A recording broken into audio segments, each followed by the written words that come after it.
குமரி மாவட்டம் இணையம்புத்தன்துறை மீனவ கிராமத்தில் மர்மமான முறையில் உயிரிழந்த மீனவர் வழக்கை சிபிஐ விசாரணைக்கு மாற்றக் கோரி ஊர் மக்கள் போராட்டத்தில் ஈடுபட்டுள்ளனர்.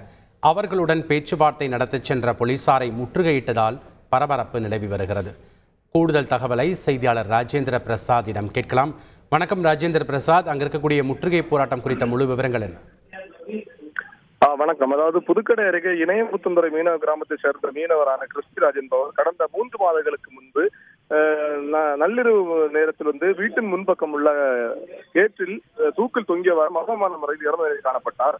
இது சம்பந்தமாக புதுக்கடை போலீசாருக்கு தகவல் தெரிவித்த வரையில் சம்பவ இடத்திற்கு வந்த போலீசார் அவரது உடலை மீட்டு பிரேத பரிசோதனைக்காக ஆசாரிப்பள்ளம் அரசு மருத்துவமனை அனுப்பி வைத்தனர். அங்கிருந்து பிரேத பரிசோதனை முடிக்கப்பட்ட பின்னர் இந்த வழக்கு தற்கொலை வழக்காக மாற்றப்பட்டு முடித்து வைக்கப்பட்டது. இதனை அடுத்து இந்த நிலையில் இந்த மரணத்தில் மர்மம் இருப்பதாகவும் யாரோ இவரை அடித்து கொலை செய்துதான் வீட்டின் முன்பக்கம் தூக்கில் தொங்கி விடப்பட்டதாக ஊர் மக்கள் மற்றும் உறவினர்கள் தொடர்ந்து புகார் கோரிக்கை வைத்த நிலையில் இதனை முழுமையாக விசாரிக்க வேண்டும் என்று கோரிக்கை வைத்தனர். ஆனால் போலீசார் அதனை கண்டுகொள்ளாமல் இருந்த நிலையில் பலகட்ட போராட்டங்களை முன்னெடுத்தனர். ஆனால் அதற்கெல்லாம் போலீசார் மறுப்புதலான பதில்கள் அளித்து வந்ததால் இன்றைய தினம் ஊர் மக்கள் சாலை அதாவது அவர்கள் ஊரின் முக்கியமான பகுதியை சந்திப்பு பகுதியில் திரண்டு போலீசாருக்கு எதிராக கண்டன கோஷங்கள் எழுப்பியவாறு கண்டன போராட்டத்தில் ஈடுபட்டனர்.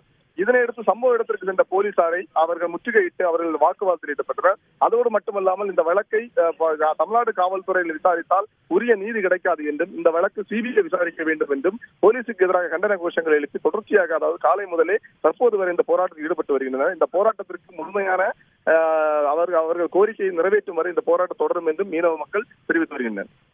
நன்றி ராஜேந்திர பிரசாத், உங்களுடைய தகவல்களுக்கு. செய்திகளை உடனுக்குடன் தெரிந்து கொள்ள உடனே சப்ஸ்கிரைப் பண்ணுங்க.